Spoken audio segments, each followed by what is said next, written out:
مباراة ريال مدريد وريال سوسيداد اليوم في الدوري الأسباني، والقنوات الناقلة والمعلق والتشكيل. بس بنبدأ شبه ما احنا متعودين، ما تنسوش الصلاة على النبي عليه أفضل صلاة والسلام، ولايك للفيديو والشرف كمان بتشوفنا. يلا بينا على التفاصيل. يستضيف ملعب سانتياغو برنابيو مباراة من العار الثقيل تجمع بين نادي ريال مدريد صاحب الأرض والضيف ريال سوسيداد مساء اليوم، وذلك في الأسبوع التاسع عشر من الدوري الأسباني 2022-2023.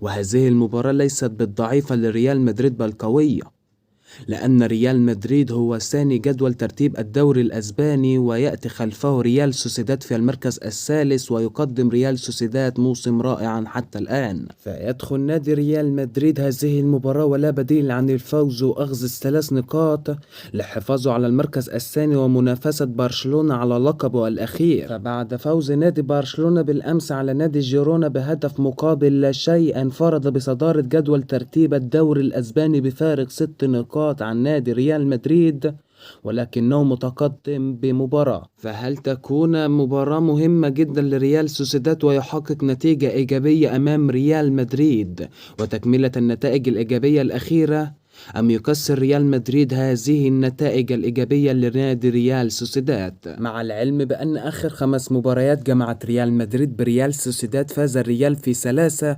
وتعادلوا في 2، ولم يفز ريال سوسيداد في أي مباراة في آخر 5 مباريات.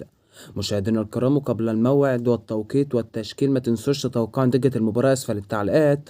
وكارلو أنشيلوتي المدير الفني لنادي ريال مدريد هيلعب في حراسة المرمى تيبو كورتوا، 4 خط دفاع ناتشيو ميليتاو ورودريجر وكامافينجا، 3 في خط الوسط مودريتش وكروس وسيبايوس، 3 في خط الهجوم فالفيردي وبنزيما وفينيسيوس جونيور.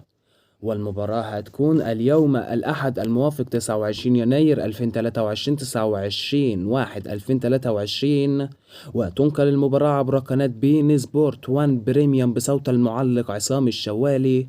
وسوف تنطلق سفرات بداية المباراة في تمام الساعة 9 مساء بتوقيت تونس والجزائر والمغرب، 10 مساء بتوقيت مصر وليبيا والسودان، 11 مساء بتوقيت السعودية والكويت وقطر والعراق وسوريا.